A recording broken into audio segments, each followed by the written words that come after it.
सभी को जय सिया राम। रामचरितमानस उत्तरकांड, दोहा संख्या 72, 72।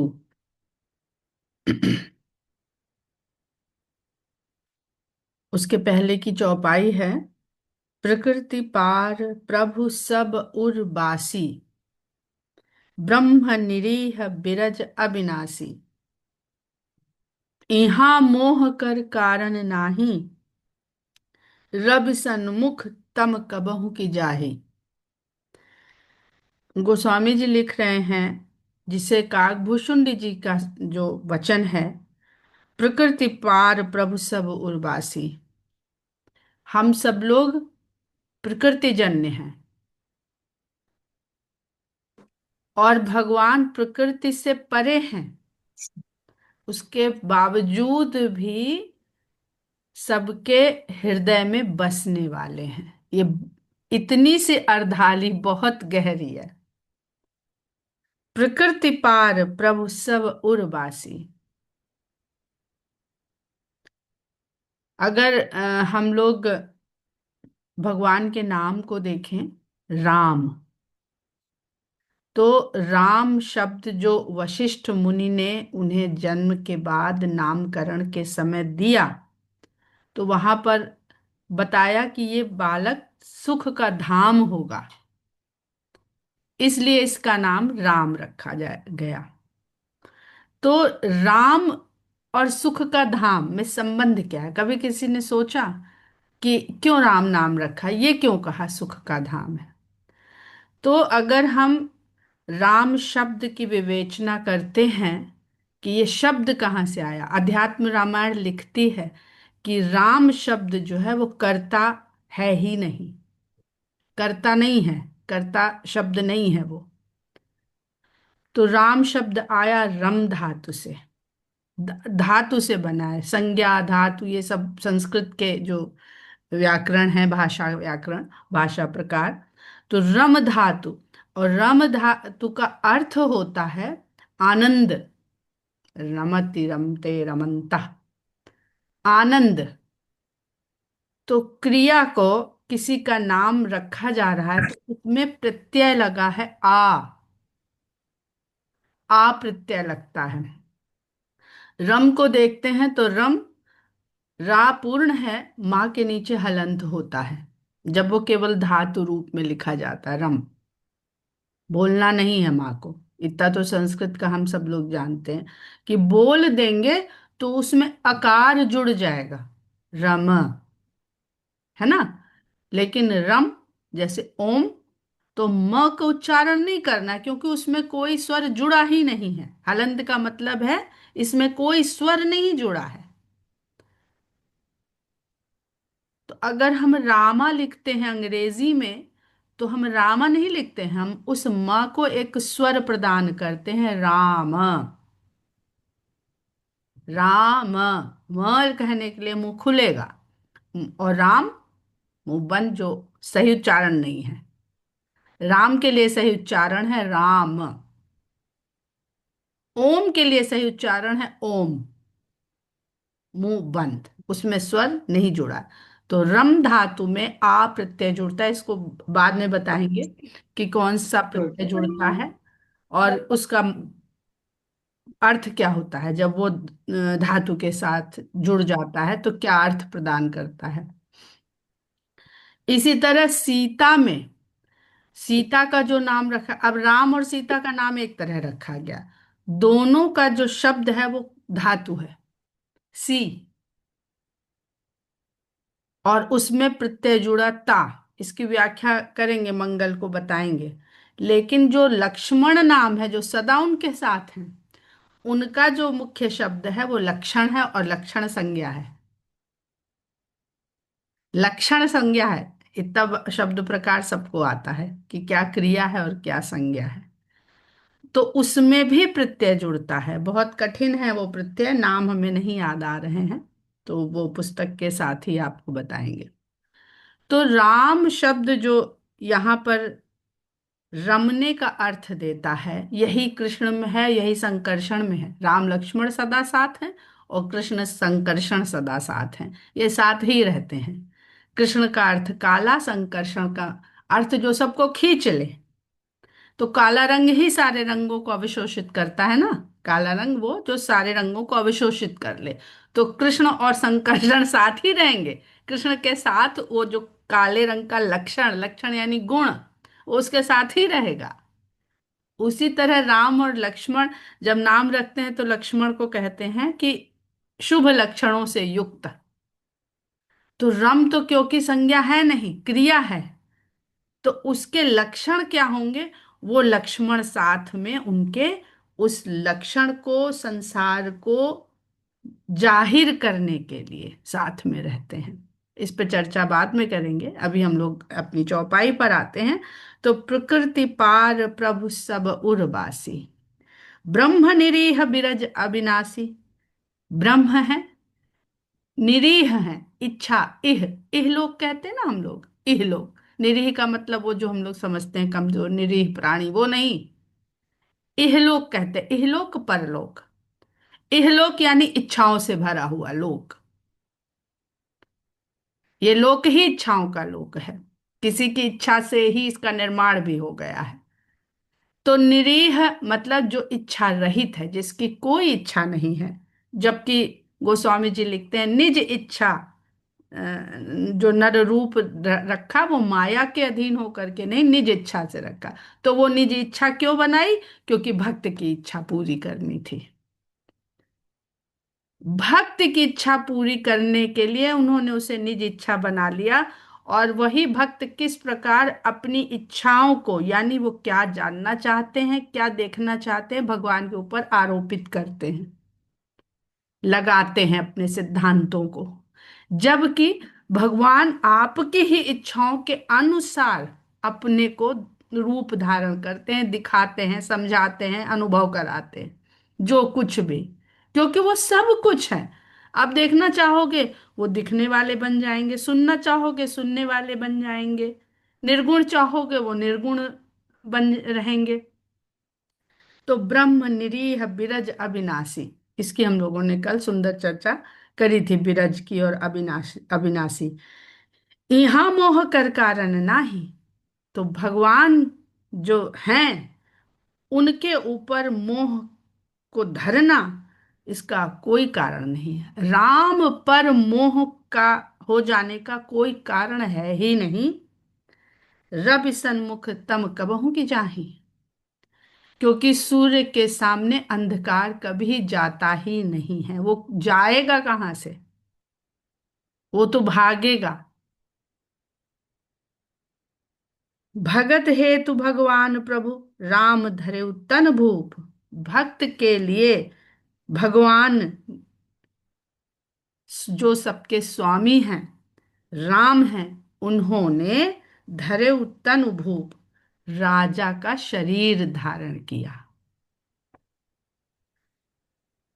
और कहते हैं ना, धरती पर राजा भगवान का प्रतिबिंब होता है, उसको राजा की पूजा की जाती है। जिस प्रकार भगवान की पूजा की जाती है, जिस प्रकार भगवान का अभिषेक होता है, उस प्रकार राजा का अभिषेक होता है। क्यों?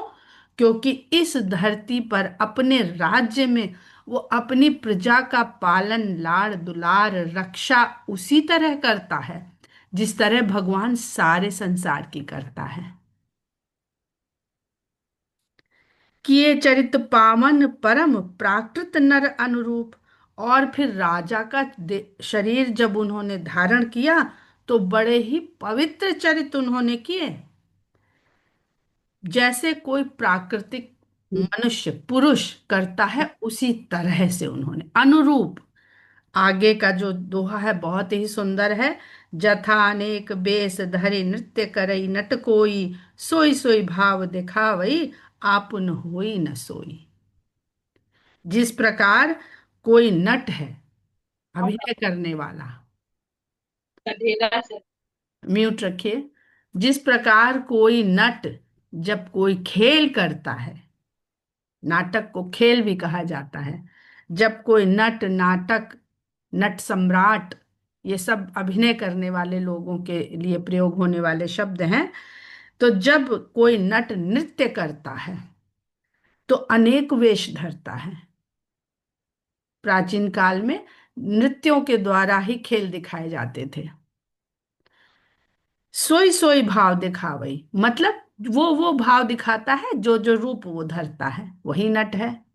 कभी अमिताभ बच्चन डॉन बन जाते हैं, तो कभी लायक आदर्श बेटे बन जाते हैं, तो कभी विद्रोही बन जाते हैं, कभी पुलिस इंस्पेक्टर बन जाते हैं, कभी चोर बन जाते हैं।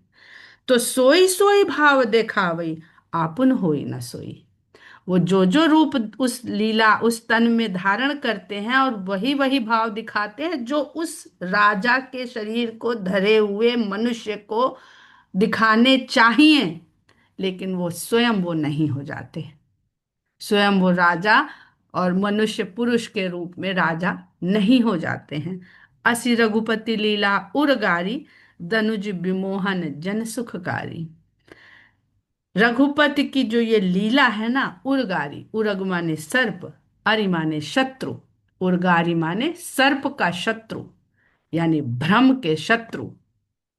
हम तो सर्प को भ्रम की ही तरह मानते हैं। जहां जहां काकभूषुंडी जी उर्गारी कहते हैं, ऐसा लगता है कि जो झूठ मूठ का भ्रम गरुड़ जी दिखा रहे हैं काकभूषुंडी के सामने, या सचमुच का दिखा रहे हैं। क्योंकि भगवान जिस प्रकार स्वयं अनेक रूप रख के अनेक प्रकार की लीला कर रहे हैं, वैसी ही लीला वो सारे जीवों से करवा भी रहे हैं। ये थोड़ा और कठिन हो जाएगा, इसको अपने से चिंतन करिएगा। तो ये राम कथा में जिसने जिसने, कैकेयी ने उनको वनवास दिया, भरत ने उनसे बहुत क्रोध किया, माता से अपनी क्या क्या नहीं कह दिया। पर राम से जब भेंट हुई तो उन्होंने कहा इसमें कैकेयी का दोष नहीं है, जो लिखा होता है भाग्य में विधि में वो होता है। इस तरह कह करके उन्होंने दोष मुक्त किया कैकेयी को। तो कहते हैं असि रघुपति लीला उर्गारी, हे उर्गारी, रघुपत की जो इस प्रकार की लीला है ना, दनुज विमोहन। हालांकि नीचे राक्षस लिखा है, पर राक्षस नहीं, दनुज, मनुज और दनुज, जो मानवता के विपरीत चले वो दनुज, जो मानवता के साथ चले वो मनुज, जो मानव धर्म जितने बताए गए हैं वेदों शास्त्रों में। तो दनुजों को मोहने वाली होती है। मोह किसे होता है? जो दनुज हैं और जो भगवान के अपने जन हैं, उनको सुख देने वाली होती है। कैसा आनंद आता है! जो भक्त हैं, जो भगवान से प्रेम करते हैं, वो कभी प्रश्न नहीं करते हैं कि अरे इन्होंने ऐसे कैसे कर दिया। उन्हें उतनी ही ताली बजाते हैं, रामलीला देखने जाते हैं, उतनी ही ताली बजाते हैं। जीवन भर से देख रहे हैं वो लीला, पढ़ भी रहे हैं, सुन भी रहे हैं, फिर ताली बजाते हैं। क्योंकि उनके जो जन है उनको सुख कर लगती है वो लीला उनकी। जे मति मलिन विषय रस कामी, प्रभु पर मोह धरहि इम स्वामी। यहाँ ध्यान दे दीजिएगा कि जितने लोग भगवान के ऊपर अपने मोह को आरोपित करते हैं इस प्रकार, वो स्वयं उनका जीवन कैसा है? क्या वो त्यागी वैरागी हैं? नहीं। जे मति मलिन, जो बुद्धि से मलिन है और विषय के वश में हैं, विषय कामनाओं में वासनाओं में डूबे हुए रहते हैं, और कामी प्रवृत्ति के हैं, भोगी प्रवृत्ति के हैं, सब वही भगवान पे धरते हैं इस तरह का मोह अपना। क्योंकि वो अपने को जस्टिफाइड कर रहे होते हैं, अरे त्याग वैराग में कुछ नहीं होता, ये सब बकवास है। तो जे मति मलिन विषय रस कामी, प्रभु पर मोह धरहि इमि स्वामी। हे स्वामी, वो भगवान के ऊपर इस प्रकार अपने मोह को आरोपित करते हैं। नयन दोष जा कह जब होई, पीत बरन ससि कहूँ कह सोई। अगर नेत्र दोष हो जाए, मोतियाबिंद हो जाए, आपको चंद्रमा पीला दिखना लगता है, पीत बरन ससि कहूँ कह, तो जैसा आपको दिखेगा आप वैसा ही कहोगे, वैसा ही मानोगे। आपको दिख ही नहीं रहा उसका। इसमें हम अपना ही उदाहरण देते हैं आपको कि हमको कंजेनाइटल कैटरेक्ट था, जो डायग्नोस बहुत बाद में हुआ।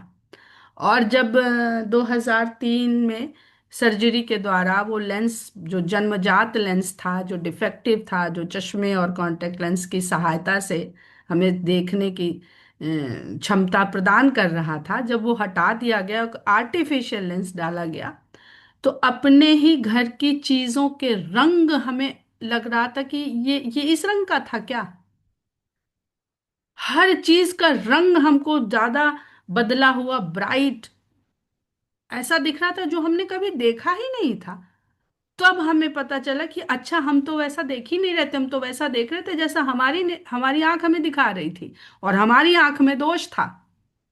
तो हम नहीं जानते थे कि आप उस नीले रंग को कैसा देख, गैस का बर्नर जब हमने जलते हुए देखा, हमने कहा ये इतनी चमक क्यों रही है आज फ्लेम। तो हम तो वो चमक देख ही नहीं रहे थे जो उसका तेज था। तो पीत बरन ससी कहूँ कह सोई, वो चंद्रमा को पीले रंग का ही कहता है, लाख उससे कोई कहता रहे नहीं, ये तो उज्जवल है, धवल है। जब जेहिद्दी से भ्रम होई खगेसा, सो कह पश्चिम ओय दिनेसा। तो खाली नेत्र दोष नहीं होता है, इंद्रियों में बहुत प्रकार, जितनी इंद्रियां उतनी तरह के दोष। जैसे जब किसी को दिशा भ्रम हो जाता है, हे खगेश, हे पक्षीराज, जब किसी को दिशा भ्रम हो जाता है तो वो कहने लगता है आज तो सूर्य पश्चिम में उगाया। नौकारूढ़ चलत जग देखा, अचल मोह बस आपो ही लेखा। जैसे नौका पर सवार हुआ व्यक्ति जब चलता है तो वो उसको लगता है कि जग चल रहा है, वो स्थिर है। नौकारूढ़ चलत जग देखा, नौका पे चढ़ा हुआ व्यक्ति संसार को, जैसे ट्रेन से समझ लीजिए, उस समय तो नौकाओं से ही यात्राएं होती थी। तो ट्रेन में जब हम चलते हैं तो पेड़ पीछे भागते हैं, हमको ऐसा लगता है। तो नौका रूढ़ चलत जग देखा, अचल मोह बस आपू ही लेखा।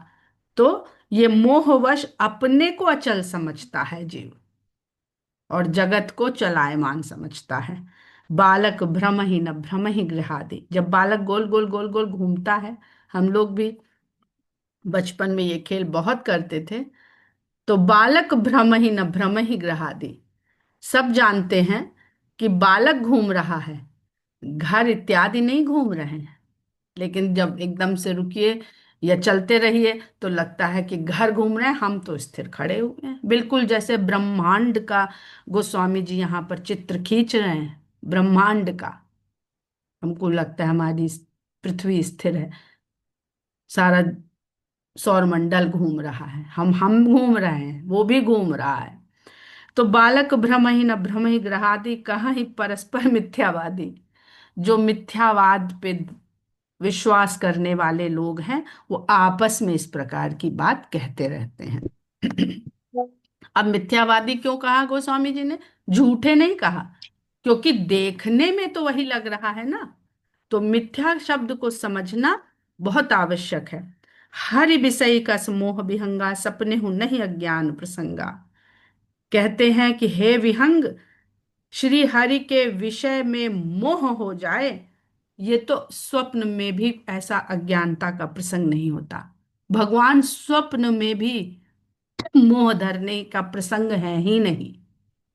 माया बस मति मंद अभागी, हृदय जमनिका बहुविधि लागी।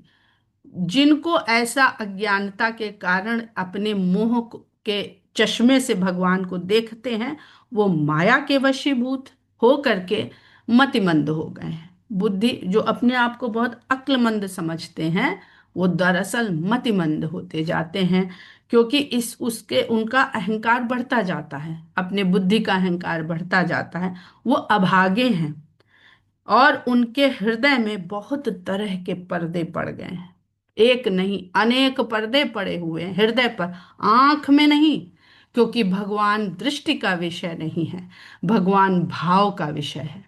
भगवान को आंख से नहीं देखा जा सकता, भगवान को भाव से देखा जा सकता है।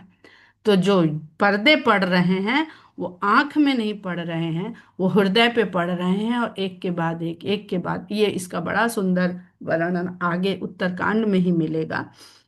63 हठ भस संशय करहीं, ऐसे मूर्ख अपनी जिद के कारण शंका करते हैं, संशय करते हैं, और निज अज्ञान राम पर धरहीं, अपनी अज्ञानता को राम के ऊपर आरोपित करते हैं, धर देते हैं। क्योंकि भगवान को बुद्धि से नहीं जाना जा सकता है, पढ़ के नहीं जाना जा सकता है, सुन के नहीं जाना जा सकता है। सुन के जानना होता है, इतनी कथाएं हो रही हैं पूरे संसार भर में, सब ने भगवान को जान लिया होता, और पाखंड के पीछे नहीं घूम रहे होते। जानता वही है, गोस्वामी जी शुरू में बालकांड में ही लिख देते, सोई जान नहीं जहि देहु जनाई। तुमको वही जान सकता है जिसको तुम जनवाना चाहो और जनवा दो। तो ये हमारी बुद्धि का कार्य ही नहीं है ईश्वर को जान पाना। हम चाहे जितने बुद्धिमान संसार को लगता है समझ रहे हैं, ऐसा लगता है, तो संसार को ही समझने में लगे रहते हैं। भगवान को वही जान पाता है जिसको भगवान जनवाना चाहते हैं। काम क्रोध मद लोभ रत ग्रहासक्त दुख रूप ते किमि जानहि रघुपति मूढ़ परे तम कूप। जो कामी है, क्रोधी है, घमंड नशे में मद में रहते हैं, किसी ना किसी मद में, लक्ष्मी के मद में, ज्ञान के मद में, धन के मद में, पद के मद में। अभी मद की बात गोस्वामी जी ने पहले भी कही यहीं पे। लोभ रत, लालच में जो लगे हुए हैं, ग्रहासक्त दुख रूप, दुख रूपी घर में घिरे हुए हैं। रामायण और महाभारत, अगर ये दोनों ग्रंथ आप देखिए तो ये आपको घर गृहस्थी परिवार इनके आदर्शों को बताने की कथाएं हैं, वो लीलाएं हैं। इसमें घर की महत्ता बताई गई है। गृह त्याग की बात नहीं करते ये, गृह त्याग की बात नहीं, गृह गृह त्यागा भी है भगवान ने, तो परिवार के लिए त्यागा है, संसार के लिए त्यागा। अपने मोक्ष की बात ये करते ही नहीं है ये ग्रंथ। अपना मोक्ष भी पाना भी एक स्वार्थ है। इसलिए जितने भगवान के भक्त हैं वो कौन मोक्ष मांग रहा है, पा रहा है? कोई नहीं। तो कहते काम क्रोध मद लोभ रत ग्रहा सक्त दुख रूप ते किमि जानहि रघुपति ही मूढ़ परे तम कूप। वो अंधकार में पड़े हुए, अंधकार के कुएं में पड़े हुए ऐसे मनुष्य रघुपति को किस प्रकार जान पाएंगे? क्योंकि सूरज निकलेगा, सूरज तो निकलेगा, सारे अंधकार छट जाएंगे, लेकिन कुएं के भीतर जो घुस के पड़ा हुआ है वहां तक सूर्य की किरण नहीं पहुंचेगी। तो एक एक बात यहाँ पर काकभूषुंडी जी बहुत गहरी बता रहे हैं। निर्गुण रूप सुलभ हति सगुन जान नहीं कोई, सुगम अगम नाना चरित सुनि मुनि मन भ्रम होई। निर्गुण रूप को मानना सरल है, वो सुलभ है, लेकिन सगुन को कोई कोई ही जान पाता है। क्योंकि सगुण के जो चरित हैं, जो सगुण रूप धर के जब भगवान आ जाते हैं, तो जो अनेक प्रकार के चरित करते हैं उसमें कुछ सुगम है, कुछ अगम है। सुगम मतलब जो सरलता से जिनको जाना जा सकता है, और अगम जिनको जाना ही नहीं जा सकता। तो इसलिए वो चरित्रों को देख सुनकर मुनियों के मन में भी भ्रम हो जाता है। सुन खगेश रघुपति प्रभुताई, कहूँ जथा मति कथा सुहाई। हे खगेश, राम की महिमा को, प्रभुता को मैंने जथामति अपनी बुद्धि के अनुसार ये सुहानी कथा को कहा है। जहि विधि मोह भयो प्रभु मोहि, सो सब कथा सुनावूं तो ही। अब मोह में पड़ के तुम मेरे पास आए, तुमको लगता है कि मैं तो इतनी सुंदर कथा कहता हूँ, परम भक्त हूँ, शंकर ने तुमको मेरे पास भेज दिया। अब मैं तुम्हें वो बताता हूं कि जय विधि मोह भयऊ प्रभु मोहि। हे प्रभु, गरुड़ जी को प्रभु कहते हैं क्योंकि अपने मोह की बात बताने जा रहे हैं। तो आप जिससे अपने मोह दोष की कमजोरी की बात बताएं तो आप उससे छोटे हो गए, आप जिससे बताने जा रहे हैं वो आपसे बड़ा हो गया।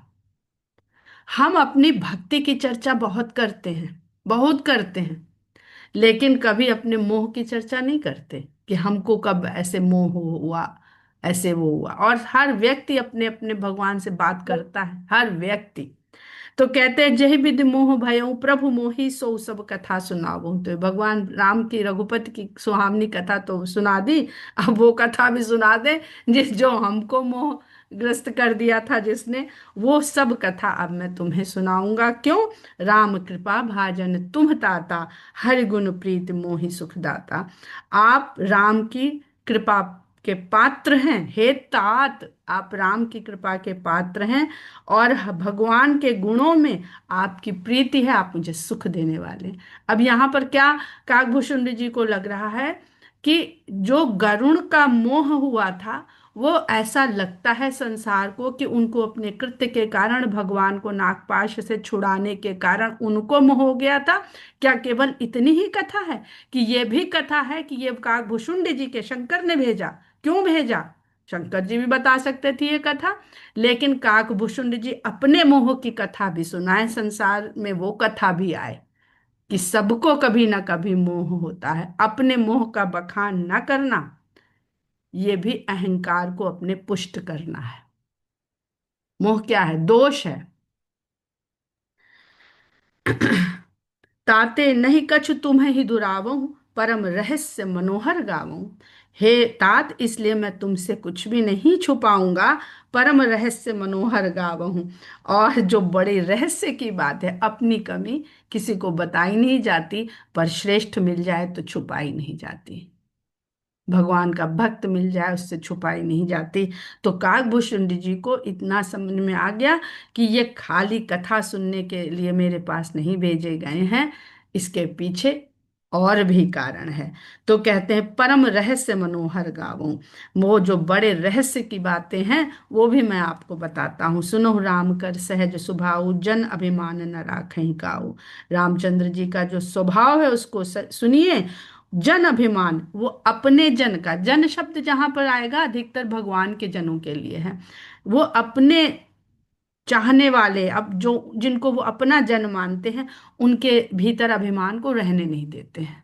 नारद जी की कथा से शुरू हुई थी, काकभूषण जी की कथा पे वही बात आ रही है कि भगवान अपने भक्त के अभिमान को किस प्रकार समाप्त कर देते हैं। संसृत संसृत मूल सूल प्रदनाना, सकल लोकदायक अभिमाना। क्योंकि जो संसार है, संसृत मूल, इस संसार में जो सकल शोकदायक अभिमाना, जितने प्रकार के भी दुख हैं उनको देने वाला ये अभिमान ही है। वो अभिमान जो मूल रूप में है, वहां भी भगवान ने कहा था कि अभी अभी अंकुर फूटा है, तो मूल तो है। मूल से अंकुर फूटेगा तो दिखाई देगा। भीतर अहंकार मूल रूप में जब तक रहेगा दिखाई नहीं देता। धरती की जड़ दिखती किसे है? जब अंकुरित होती है तब दिखती है। तो अहंकार है सबके भीतर। नारद का अंकुरित हुआ तो उन्होंने, भगवान ने उखाड़ दिया। तो कहते हैं संसत मूल सूल प्रदनाना, सकल शोकदायक अभिमाना। इस संसार में शोक को देने वाला, सभी तरह के शोक को देने वाला अभिमान ही है। और यही दुख और जन्म मरण का मूल कारण है, जड़ है। ताते करहि कृपा निधि दूरी, सेवक पर ममता अति भूरी। इसलिए कृपा निधि, कृपा के भंडार भगवान अपने जनों को इससे दूरी का बना देते हैं, यानी उससे अभिमान को छीन देते हैं। सेवक पर ममता अति भूरी, उनकी अपने सेवकों पर इतनी अधिक ममता है। जिम शिशु तन ब्रन होई गोसाई, मातु चिराव कठिन कीनाई। जैसे अगर शिशु के शरीर में कोई फोड़ा हो जाता है तो माता जाकर के उसको चिरवा देती है, जबकि उसे चिरवाने में बड़ा कष्ट होता है। बच्चा बहुत चीख चीख के, पहले ही देख के चीखना शुरू कर देता है। चीरते समय तो बहुत ही चीखता चिल्लाता है, चीख पुकार मचाता है। जिम से सुतन ब्रन होई गोसाई, मातु चिराव कठिन की नाई। यद्यपि प्रथम दुख पावई, रोवई बाल अधीर, व्याधि नाश हित जननी, गणत न सो शिशुपेर। यद्यपि उस फोड़े को चीरने में पहले बड़ा कष्ट होता है, बहुत पीड़ा होती है और बालक बहुत जार जार रोता है, अधीर हो जाता है, लेकिन माता जानती है कि इसी से इसकी व्याधि का नाश होगा। ये फोड़ा रोग का मूल कारण है, तो व्याधि नाश इसको चीरने से भी होगी। तो उस समय की पीड़ा को अपने शिशु बच्चे की वो गिनती नहीं है, उसकी परवाह नहीं करती है। तिम रघुपति निज दास कर, हरहि मान हित लागी। तुलसीदास ऐसे प्रभु, कस न भजहु भ्रम त्याग। उसी प्रकार रघुपति अपने दास के भीतर जो मान आ जाता है, अभिमान आ जाता है, उसका हरण कर लेते हैं। चाहे वो छीनने में उसको बड़ा दुख होता है। तुलसीदास जी से उनकी मान छिनती, उनका परिवार न छिनता, तो वो तुलसीदास बनते क्या? बढ़िया माता पिता लालन पालन करते, दूध पिलाते, अच्छे से पढ़ाते लिखाते, कहीं पंडिताई वंडिताई कर रहे होते, कोई जानता उनको? तो कितने कितने दुख पाए, उतना ही बड़ा नाम उनका होता गया, क्योंकि मान, जन्मते ही मान छिन गया। मेरे माता पिता, जैसे बालक को पहला बोध होता है मेरी माँ, पहला बोध माँ से होता है। तिम रघुपति निज दास कर, हरहि मान हित लागे। तुलसीदास, अब तुलसीदास ने स्वयं को कह दिया यहाँ पर। वो अपने को उन्होंने पाया कि किस प्रकार जो जो भगवान उनसे छीनते गए, तो उनका कल्याण ही कर रहे थे। तुलसीदास ऐसे प्रभु ही, कस न भजहु भ्रम त्याग। भ्रम को त्याग करके इतना शंका और प्रश्न बनाए रखना, हे भगवान मेरे साथ ही ऐसा क्यों किया, या हे भगवान मेरे साथ ही ऐसा क्यों हुआ, हमने ऐसा क्या किया था जो मेरे माता पिता छिन गए, हमने ऐसा क्या किया था जो हमसे ऐसा छिन गया, हमारे ऐसे दिन आ गए। भगवान ने खुद जी के दिखा दिया। कृष्ण बन के आए तो जन्मते ही माता छिन गई। यहाँ तो 14 वर्ष रह भी लिए थे, एक युग और बढ़ा तो कष्ट और बढ़ गया। हमको उनका नाच गाना तो दिखता है, गोकुल में माखन चुराना दिखता है, पर जो जन्मते ही जिस बच्चे का माँ बाप से विछोह हो जाए, आज के संदर्भ में रख के देखिए, अपने को रख के देखिए, तो दुख से रो रो के मर जाएंगे। तो तुलसीदास जी यही कह रहे हैं, तुलसीदास ऐसे प्रभु ही कस न भजहु भ्रम त्यागी। हम लोग यहीं पर विराम लेते हैं, और कल इसके आगे आनंद लेंगे। जय सिया राम।